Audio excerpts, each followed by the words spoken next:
में तुम्हारे समान कोई देव नहीं होगा। संसार के लोग आपकी पूजन कर कर सुख पाएंगे, जो आपकी परिक्रमा लगाएगा, दूध चढ़ाएगा, मनवांछित फल पाएगा। ऐसे मेरे गोवर्धन नाथ जी हैं। आप जो 4 दिवसीय, आज चौथा दिवस है लक्ष्मी पूजन का, 3 दिवसीय जो पहले पूजन कर चुके हैं, आज चौथा दिन। जो पूजन की थाली आपने सिक्के रख रखे हैं, उसी पूजन की थाली में जल का छींटा देकर रोली चावल मोली हल्दी से पूजन करना है। लाल पुष्प समर्पित करना है। 7 2 हल्दी की गठान, 2 कमल गट्टे,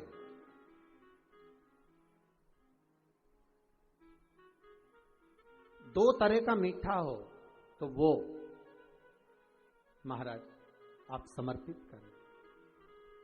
2 अमरबेल के टुकड़े उस थाली में समर्पित करें और निवेदन करें माता लक्ष्मी से।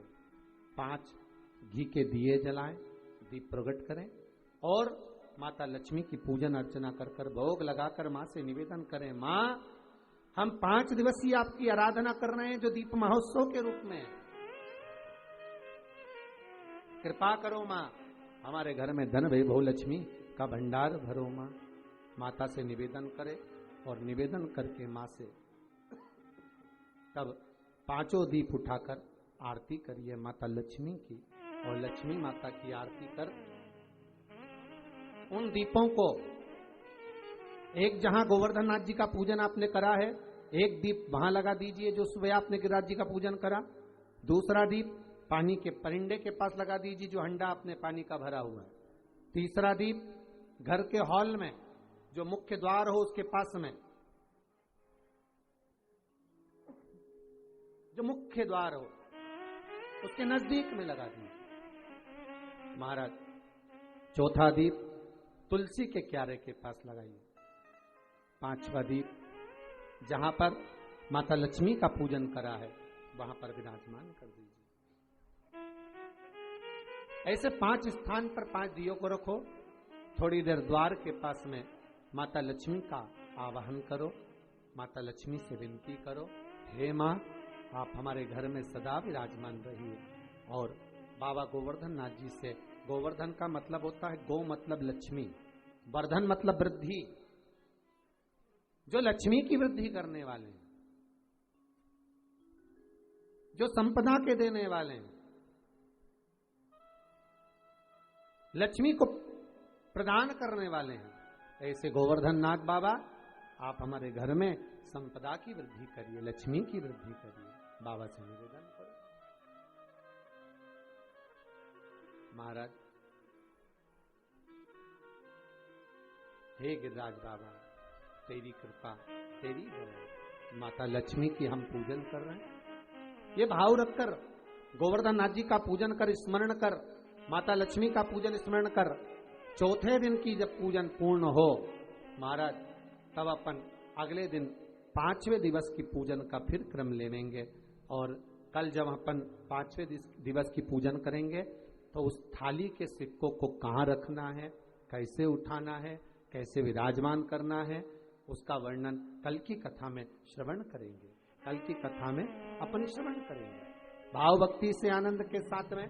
आप सब पूरी आस्था चैनल के माध्यम से, फेसबुक यूट्यूब के माध्यम से जो आप 5 दिवसीय शिव लक्ष्मी पूजन का स्मरण कर रहे हैं और दीपावली का पावन पर्व 5 दिवस का मना रहे हैं, उसकी बहुत बहुत बधाई हो। भगवान भोलेनाथ कुबेर भंडारी कुबेरेश्वर महादेव आपके भंडार भर के रखे। द्रोणागिरी ने कहा ये मेरे गोवर्धन नाथ को नहीं दे सकता, पर बहुत प्रयास किया, बहुत निवेदन करा। पुलस्त बाबा माने नहीं, मुझे तप करना है, मुझे साधना करना है, मुझे तप के लिए चाहिए, मैं साधना करूंगा, मैं तप करूंगा, आप मुझे दो गोवर्धन नाथ, ले चलो। गोवर्धन नाथ जी से कहा आप हमारे साथ चलिए। गोवर्धन नाथ जी ने पुलस्त बाबा से कहा अगर मेरे पिताजी आज्ञा देंगे, मेरी माता मुझे आज्ञा देगी तो मैं अवश्य चलूंगा, पर ऐसे नहीं जा सकता, मैं बिना माता पिता को बोले नहीं जा सकता। ठीक है, जाकर निवेदन करा पुलस्त ऋषि ने, द्रोणागिरी आपके छोटे पुत्र को चाहिए। भगवान कह ले जाओ। क्यों चाहिए? मेरे 2 पुत्र जा चुके हैं, एक पुत्र को तो मेरे पास में रहने दो, हमें तप करना। ठीक है, मां ने खूब मना करा। द्रोणागिरी भी चाहते थे कि नहीं भेजूं, पर माने नहीं। द्रोणागिरी से लेकर गोवर्धन नाथ जी को उठाया गोदी में, पुलस्त ऋषि लेकर चलने लगे। गोवर्धन नाथ जी की आंख में जल भर गए। गिरिराज बाबा ने कहा, सुनो पुलस्त बाबा, जिस स्थान पर आप मुझे रख दोगे वहां से फिर उठने वाला नहीं हूं, ध्यान रखना। नीचे रखने से पहले विचार कर लेना आप मुझे। ठीक है। पुलस्त ऋषि ने मन में सोचा, इतना छोटा सा रखा है, मेरी गोदी में बैठकर चल रहा है और मुझको कह रहा है कि जहां रख दोगे उठूंगा नहीं। जब अभी उठा सकता हूं तो बाद में क्यों ना उठा सकता हूं। चले, पुलस्त ऋषि लेकर चले। बीच मार्ग में पुलस्त बाबा जब जतिपुरा में पहुंचे, ब्रज के रज में जब पहुंचे, ब्रजमंडल में जब पहुंचे, पुलस्त बाबा थक चुके थे, इसीलिए जल का पान करने के लिए गोवर्धन नाथ जी को नीचे रखा। जैसे ही गोवर्धन नाथ जी को नीचे रखा, पुलस्त बाबा वापस उठाने लगे। उठा नहीं, गोवर्धन नाथ जी उठते नहीं। पुलस्त बाबा को क्रोध आ गया, हाथ में जल लेकर कहा, सुनो गोवर्धन, तुम जिद्दी हो, उठते नहीं हो मुझसे, इसलिए मैं तुम्हें श्राप देता हूं कि तुम तिल तिल घटोगे। गोवर्धन नाथ जी का विशाल पर्वत था साहब, विशाल पर्वत। महाराज तिल तिल तिल तिल बाबा घटते गए। और सबसे प्रसन्नता का बात, सबसे प्रसन्नता का आनंद तो ये है, कांतानाथ जी भी आज भी पृथ्वी पर विराज रहे हैं, द्रोणार्थ आज भी पृथ्वी पर विराज रहे हैं, और गोवर्धन नाथ जी भी आज भी